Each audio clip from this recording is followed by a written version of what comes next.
Joining us right now is Debbie Georgiani. She is the co-host of The Spirit World, airing every Saturday at 10 a.m. Central. And we're going to be talking about parental alienation, which I thought was a very interesting topic to want to discuss because I really have not really heard anyone talk about this. In fact, I had to go look up parental alienation to see exactly what we were talking about here. And so let's start there, Debbie. What is parental alienation? Well, hello, Adrian and Rudy. Thank you so much for having me on your show. Yes, parental alienation actually was a term that was coined by a American psychiatrist, Richard Gardner, in 1985. And it's this idea of a psychological abuse whereby one parent manipulates the child against the other parent. And back in 1985, all the way to the late 90s, Adrian, it was used as a way for child custody and, post-divorce, the post-divorce battles that happen in court. It was used to kind of, secure a position for the other parent.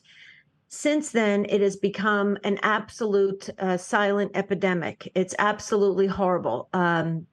Pre-pandemic, there was about 10 million adults affected by parental alienation. This doesn't even include estrangement, whereby adult children on their own just pull away from one parent or both parents. That parental alienation can happen in intact families as well, believe it or not, but it mostly occurs after the family has broken down somehow with separation or divorce. Now we're over 22 million, and nobody's talking about it. And Adrian, you were spot on. The reason why that you had to go to the internet and look it up is because nobody's talking about it. Why? Because there's a huge stigma around it. Because what happens when you tell someone that you are no longer speaking to your adult child, automatically somebody thinks you must have been an abusive parent. But that is not the case. So much so that we have a national day, April 25th, every year for parental alienation awareness. It is a brainwashing, emotional abuse on the children to pull for one parent to pull that child away from the other parent, the loving parent. And statistics and surveys are coming out right now, Adrian and Rudy, showing that the targeted parent, the one on the receiving end of this, is typically, get this, typically the more spiritual, religious parent. So what does that tell us? There's got to be some kind of demonic motive here. And I was checking with Adam Bly recently, and there is. What happens is the demons want to isolate. The demons want to separate. Then they can work on people in a much more extreme, intense way. And so, yeah, parental alienation, it's brutal. It's a silent epidemic. But the interesting thing, Adrian and Rudy, is that this Saturday, which I didn't even know this saint very well, Saint Jane Frances de Chantal, the feast day this Saturday, which happens to be our show, she is the patron saint of being estranged and separated from your children. Wow, Debbie, that just immediately reminds me of Our Lady of Fatima. And in the revelations of Our Lady of Fatima, Our Lady talks about how in the last days the family is going to be attacked in a very unique way. And, right. In a very obvious way, we see the attacks on the family, with the destruction of the identity of the family. But this is another aspect that I had not been aware of, but that I've personally experienced myself, as a young kid, having been a result of kind of like a broken marriage. My dad would often use me as a bargaining chip against my mom, when they separated. And it's really a terrible thing. But it's super surprising to me that there's a demonic tie to this, because really that is another way of destroying the family. Absolutely, Rudy. And I'm sorry you had to go through that, but I will tell you, your experience is very common when families when they break up in some fashion, that happens, and the kids are used in the middle, whether it's a subtle way or it's just a real overt, direct attempt to replace good memories that the children have with these very strange, off the wall fake memories, and then the kids start spouting that as if it was truth. It is such there's no other way to describe it. It is an abuse, of an emotional standard, and hurting those children terribly for a lifetime. They are interviewing adult children of parental alienation, and these kids are just really deeply traumatized from some of the tactics that were used to pit the one parent against the other. It's horrible. It's and nobody's talking about it because everybody's like, oh, I don't want anybody to think that I was an abusive parent, so I'll keep it quiet and I'll just endure it. And it's painful. The targeted parents typically are very depressed. Some have taken their own life. Some have fallen into addiction to try and cope with this. It is brutal, and I'm writing a book on it called, the title of the book is Perpetual Grieving, because that's exactly what it is. It's a constant grief of your children that are still alive. Wow. So, wow. That is, I'm very blessed. I know I'm very blessed to have good parents, because I've just never even considered that as a reality. But though I guess I have seen it among people I know, friends I have, that kind of see one of their parents or the other as the bad guy. And I mean, of course, it's always difficult to parse out, because sometimes that is the reality and sometimes it's not. But, I get in trouble for this. This is something I get in trouble for, and I've been in trouble for in the past. So I'm going to say it again. We'll see what happens. Blessed Kanori Mora. And she was abused by her husband physically. And she was, her husband tried to murder her on multiple occasions, and yet she stayed faithful to him. And the only reason why she ended up leaving the home was because he threw her out of the home. And so she had nowhere to go, so she found somewhere to go. But she never would speak ill of her husband to her kids, and she never allowed her daughters to speak ill of their father.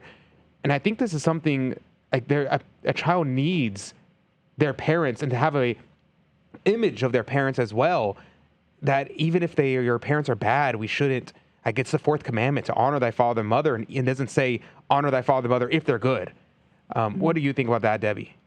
Well, it's interesting you're saying that, Adrian, because one of the problems with groups, and by the way, there are many chapters, many support groups around the world that are helping parents get through this and cope and live a very joy-filled life, in even though they're not communicating on a regular basis with their children. There's Parental Alienation Awareness Organization, and there's two of them. You can look them up online. They have great chapters. But what you're saying, Adrian, is just, again, spot on. The problem with this epidemic is that people feel so embarrassed to share, because it's such a big story. You have to go back to the divorce. You have to go back to the breakdown of the family, when it started to happen, when the signs you saw, and then you have to give, like, your resume on how great of a parent you were. We're gonna have to go to a quick break, and when we come back, we're gonna revisit this point. We're not gonna leave it there, and we're gonna go through how to solutions. Hello, this is and welcome back to the Catholic Drive Time Show. This is your host, Adrian Fonseca. We're talking about parental alienation. And, during the break, Rudy and I were chatting about this, and a movie came to mind.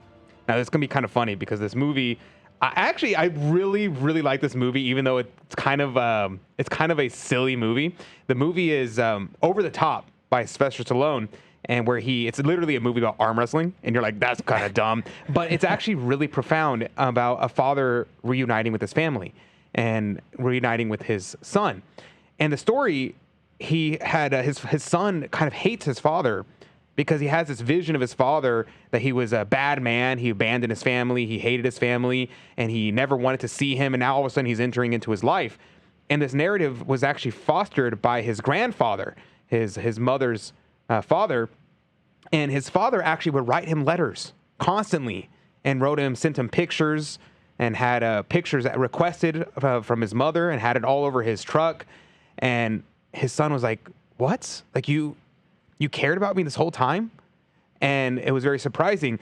So Debbie Georgiani is joining us to talk about this. And what are your thoughts about that as a example? Yeah, very good example. And, let me just state this up front that I don't want any, comments coming back and try and saying, well, I had to separate from my parent because they were very abusive physically or emotionally or sexually abusive.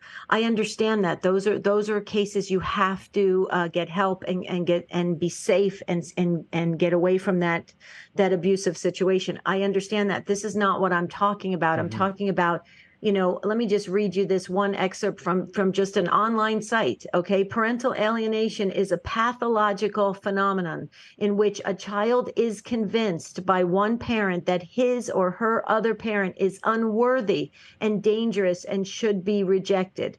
It is a direct attempt to break the relationship with another parent. And the studies are finally coming out. When I was first speaking about this in 2008 and 9, the studies weren't, the long-term studies and the psychologists hadn't gotten behind it yet, as big as they are now, because it is a huge epidemic and it's growing. And the good news is for those that are targeted parents, you are the better parent. You are most times you are the better parent.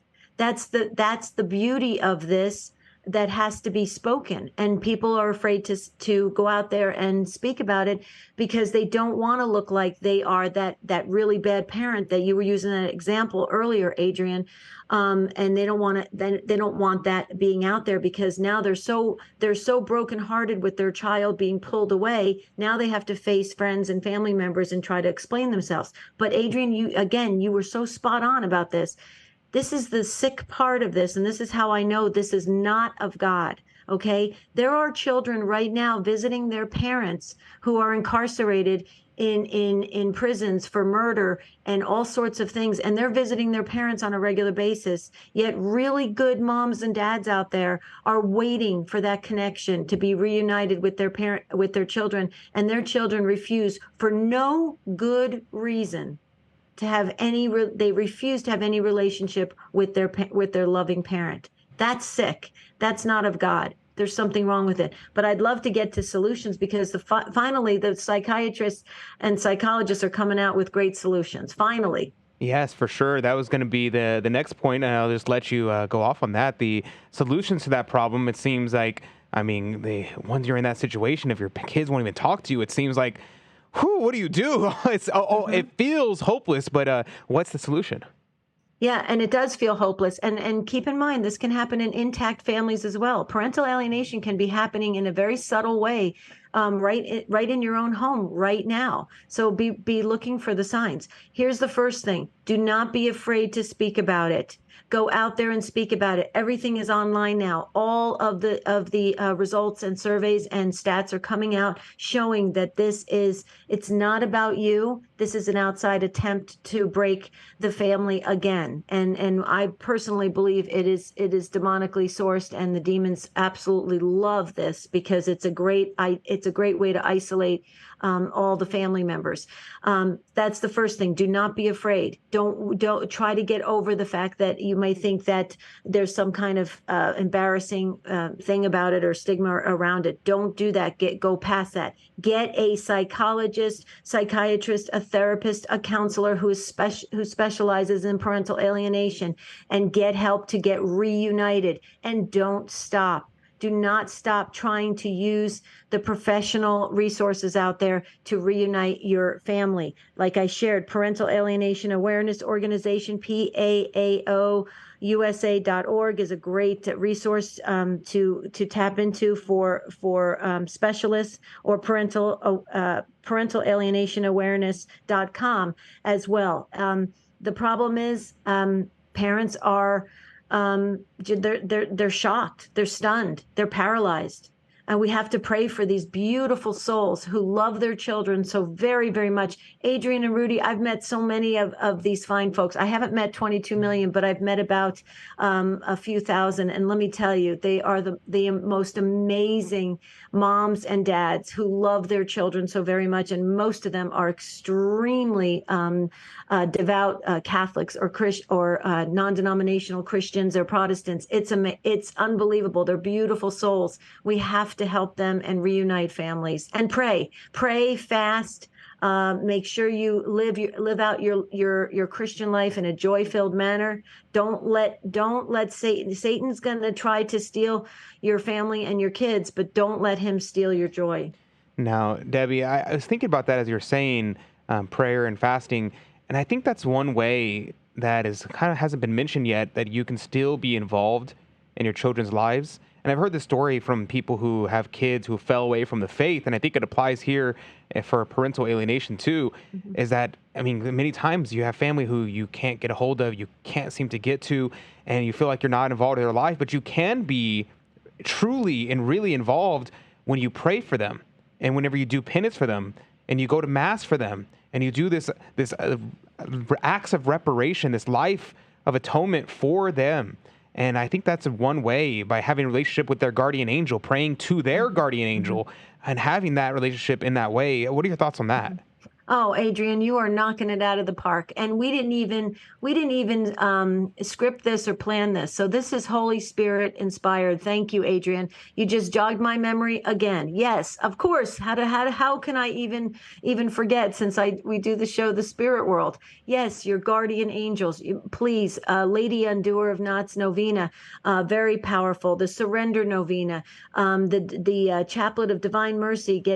Be devoted to that those wonderful prayers on a regular basis. Ask your guardian angel to connect with your children's guardian angel. It's very important. Stay connected spiritually with your children, and you can do that with heaven's assistance through the guardian angels. Absolutely. And please never, ever, ever lose hope. Never, ever, ever lose hope, because if you do that, if you fall into despair, that's what the demons want. Don't give them any more power. Please stay strong and do not be afraid to talk about it. Okay, there's so much research out there. Thank goodness the professionals stepped up and produced everything for us and proved that this is a brainwashing technique that is not of God. Now, what about, you mentioned that there's a demonic element to this. So what is the demonic influence in this situation?